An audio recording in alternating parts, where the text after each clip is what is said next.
Ayan, isang mapagpalang hapon po sa ating lahat mga ka-MJ. Grabe, napakaganda ng dinadaanan natin ngayon, pero napakadelikado din po, madulas, lalo na po tag-ulan, no? Kahit nakabuta po tayo, talagang ilang beses na po tayo nagmuntikan ng madulas. So ngayong hapon po mga ka-MJ, bisitahin po natin si Kuya Bentot doon po sa pinag-uulingan niya po, no? Kasi may kubo po siya doon, baka mamaya po doon na po siya matutulog. So ngayon bisitahin natin at may dala-dala po tayong bigas. Kaya tara mga ka-MJ, saan tayo tatawid dito? Ayun, mga ka-MJ, oh, lakas ng lakas ng agos kasi umulan. Ayun. Naku po.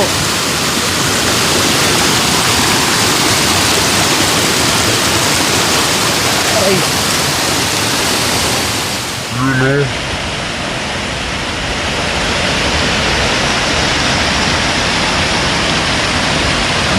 So ngayon lang po ako nakapunta dito mga ka-MJ, kasi last time po hindi po ako nakasama sa kanila. Ayan. Ganun pala dito, ang ganda pala dito.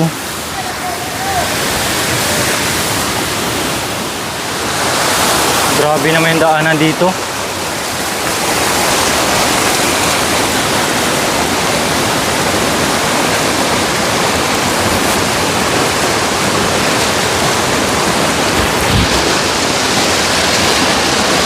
Lakas. Diyan mo na kay Nay.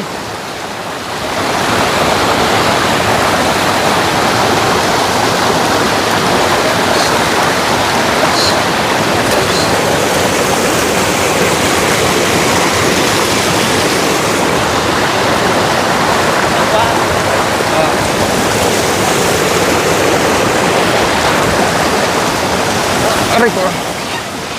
Galing po kasi kami kay Tate Ronnie mga ka-MJ. Medyo shortcut po ito ng konti, no? Ito po yung daanan shortcut. Kaya lang ho, malakas yung ulan. Kaya ganito yung natin ngayon. Nangyari.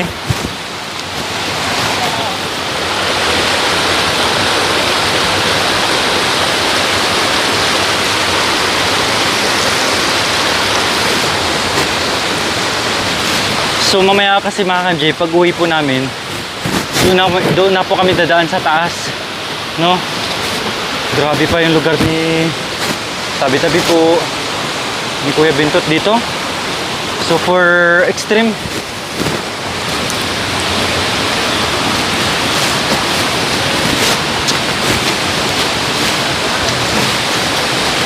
grabe, nakita ko po, hindi ko kasi mga ka-MJ, hindi ako napasama dito.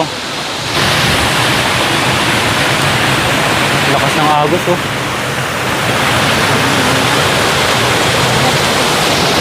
Sa gilid nagnaan, okay lang.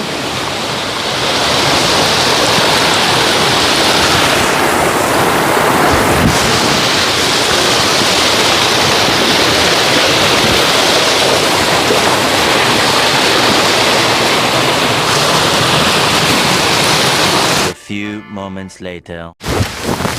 So ito mga ka-MJ, medyo malapit na daw po tayo dito sa pinag-ulingan ni Kuya Bentot.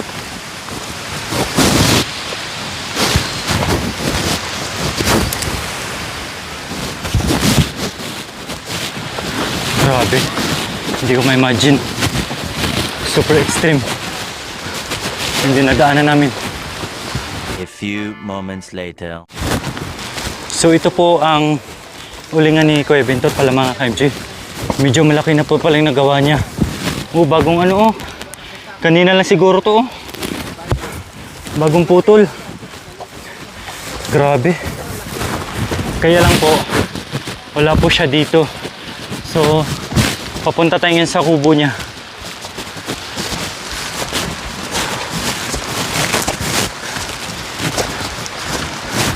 First time ko pong dumaan doon. Grabe. Malakas yung agos. Nakakatakot. Kumbaga, nandun na yung tirahan ng mga malalaking ahas. Yung mga sawa. Paano na lang kayo, kung makakita ka ng sawa ganyan kalaki? Diyos ko po. Saan ka kaya tatakbo? Pati dito may sapa din. Ayan, oh. Yan. Dito duman yung mga tubig.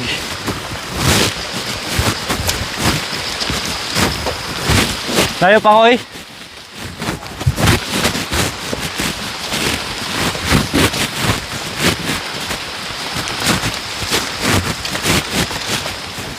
So yun mga ka-MJ, sa wakas, may nakikita na po tayong kubo. Ayun o, may nag-aapoy. Ito ngayon nakita ko maraming mangga. So nandito na po tayo sa kubo ni Kuya Bentot kasi dito nga po siya nag-uuling. At dito po sa bag ko mga ka-MJ, may dadala po akong bigas kasi kung minsan po dito po natutulog si Kuya Bentot kasi nga kailangan pag maaga nagpuputol na po siya ng mga kahoy gawin niyang uling. So nadaanan naman po natin kanina yung kanyang uling. Kunting-kunti na lang po ay hindi pa pala pwedeng siliban yun kasi maulan pa po mga ka-MJ. So lalo na po mga ka-MJ pag sinilaban niya yun, kailangan po talaga niya mag-stay dito kasi hindi pwedeng iiwan yun. Baka mamaya sisingaw, maging abo tuloy yung uling niya. So tara mga ka-MJ, bisitahin na po natin si Kuya Bentot. Ayan, so ayan na po ang kubo ni Kuya Bentot. At ating kumustahin. Pasok tayo na dito sa loob, nag-aapoy. Kuya Bentot! Ayun, nagtabako. Wow, sarap ah. Ano yan, ihaw?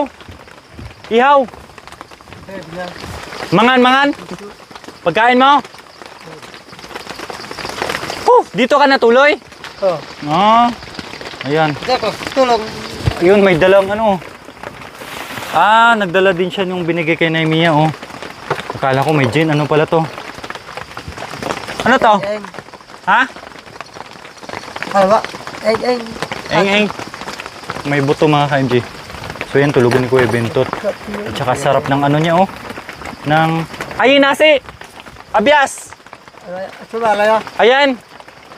Walang bigas. Kabita. Meron akong abyas dito, dala. Talaman niya. May talaman ka? Anong tanim mo dyan? Yan, so bibigyan na natin yung bigas ni Kuya Bentot.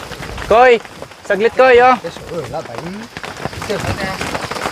So, kung minsan man po mga ka-MJ ay kumukuha si Kuya Bentot doon sa bigasan ni tatay, kung minsan pag may pera siya, bumibili din siguro po. Give and take na lang. No? Ha? Give and take na. Bigayan lang po sila mga ka-MJ. Kumbaga, give and take. Bigayan silang dalawa kung anong meron. So, syempre, habang nandito si Kuya Bentot, hindi naman po pwedeng napakalayo, medyo malayo din po yung kubo ni Tatay Ronnie dito. So, syempre, kailangan din niya meron ditong bigas, no? Kagaya nung nakaraan, napanood ko sa video nila, naglaga ng saging. So, ngayon naman po, yun, no? Ang sarap niya, no? Ihaw. So, meron tayong daladalang bigas. Abyas! Sarap to. Mangan mo di! Nagbaha. Para pag natuloy ka dito, meron kang abyas, mamangan. Tapala ba? Wala sa Ikapi! Ha? Ayan mga ka-MJ, umiiyak na naman po tayo sa usok. So paano, nabisita ko na rin po yung kubo ni Kuya Bentot dito. Ayun, tinabi na po niya yung kanyang bigas. At may kape na rin po siya, yun ang importante. So yung uulamin naman po niya dito mga ka-MJ, marami naman pong gulay-gulay dyan. So yun po yung ulam. Labas mo na ako mga ka-MJ kasi grabe. So sa katunayan mga ka-MJ, ito yung pangtrabaho ni Kuya Bentot. May mga pantalon din po pala siya dito. Ayan yung pangtrabaho niya. So mas maganda yan dito na ganyang pantalon na ginagamit niya. Kasi kapag nasagi sa mga damo-damo, hindi masyadong ano. Ang daming mangga dito. Napakatahimik. Dito pala naglulunggas si Kuya Bentot kapag nagtatrabaho. Ayan o. Yun. So dito naman. Yun ang tama. Tamang-tama. Ang daming mili ng tumubo. Kahit papaano titiba yung bundok, no? Hindi siya masisira.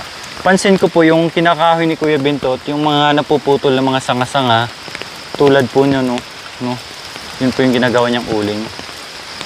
Ayun, tulad nun, bakit wala ng dahon? Ayun mga ka-MJ, may puno ng milina po doon.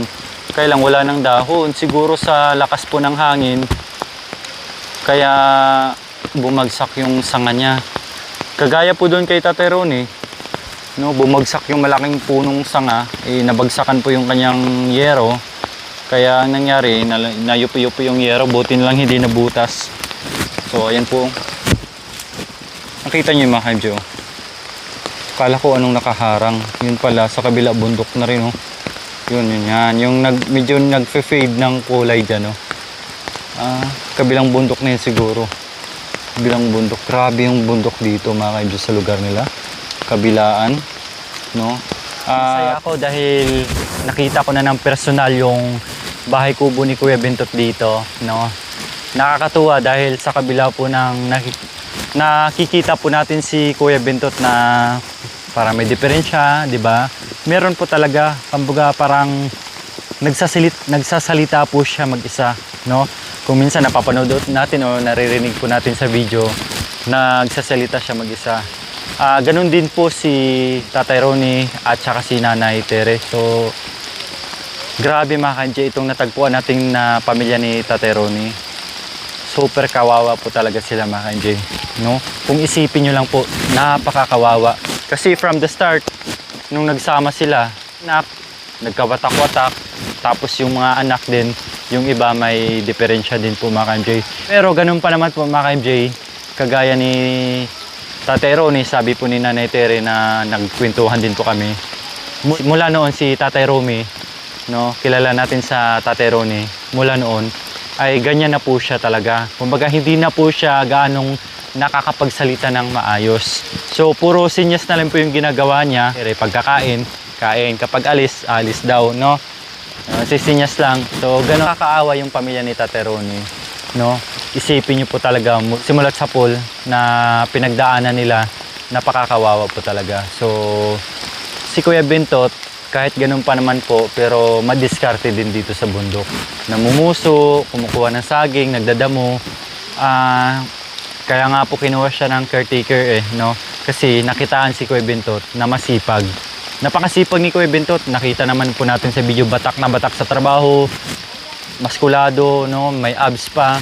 So batak na batak, sanay na sanay dito sa bundok, no? Pero ano, mga ka-MJ, naaawa lang din po ako kay Kuya Bentot, mga ka-MJ, kasi yun nga, nagsasalita ng maayos, no? Feeling ko mga ka-MJ kung bakit siya nagsasalita ng ganun. Kasi parang katulad nung last night mga ka-MJ, no? Totoo po ito mga ka-MJ, kukwento ko lang po ha. Last night, habang natutulog ako, nakailang panaginip. Tapos yung huling panaginip ko, kapag hindi ko malabanan, para akong magde-depress daw, no? Tapos parang may sumagi sa isip ko na yun yung ang ginagawa ko mga kanji, nagsasalita ako. Kaya tinapik ako ni Kuya Jacoy, nasa tabi ko, ginalaw po ako, baka na tawag nito, inurom sa Bisayong parang ano ba, Kuya Jacoy, pag hindi ko daw labanan, parang madidepress din ako. So nagising kaagad ako, parang nilabanan ko kaagad. Yun, sabi ko, Kuya, nagsalita ba ako? Nagsalita daw ako. Parang yung isip ko mga kanji, gising. Pero parang nanaginip ka ng gising. Totoo po.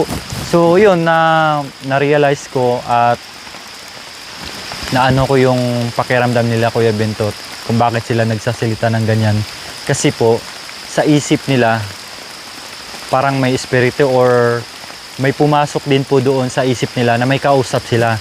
Kaya tayo na normal, nakikita po natin sila parang, siyempre kakaiba. Pero sa kanila po, parang normal lang din sa kanila, no? Kasi meron nga po silang kausap dun sa isip nila. Kaya may kinakausap po si Kuya Bentot dun sa isip niya. Tapos si Kuya Bentot naman sumasagot. Doon po natin naririnig. Kaya po siya nagsasalita ng maayos. So sana ay magamot din natin si Kuya Bentot, no? Ang problema lang kasi ganito yung komunikasyon ba, pag tanungin ng doktor na ganyan-ganyan, hindi po siya makakasagot ng maayos. Pero siguro alam naman po ng doktor yung anong dapat niyang gawin. Tsaka isa pa po mga ka-MJ, pagkakaalam ko, meron din pong silang pinagbabawal kapag nagtitake po ng gamot tulad ng kape at pagyuyusi. At meron pang iba, no? Yun po yung kadalasan na pinagbabawal po ng mga doktor, mga psychiatrist. Yun, ganun pa naman po ay kahit papano kung minsan po pag nakakausap namin si Kuya Bintot ay nakikita ko parang nakakalma siya ba lalo na kapag may kausap.